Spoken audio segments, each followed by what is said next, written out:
Penemuan jasad hangus terjadi di Kampung Jati, Kelurahan Jatimulia, Kecamatan Tambun Selatan, Kabupaten Bekasi, Jawa Barat pada Selasa 25 Agustus 2026 dini hari.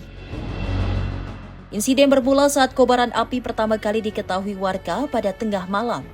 Upaya pemadaman mandiri langsung dilakukan guna mencegah kobaran merembet ke pemukiman warga. Usai kobaran api dipadamkan, warga yang melakukan pemeriksaan sisa bara material dengan cangkul justru menemukan jasad pria dalam kondisi hangus terbakar.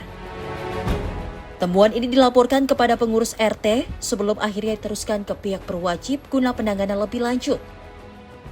Kini kepolisian masih melakukan penelusuran serta penyidikan guna mengungkap identitas korban maupun penyebab pasti peristiwa tersebut. Mutiara Aina, tim redaksi Simpo TV, melaporkan.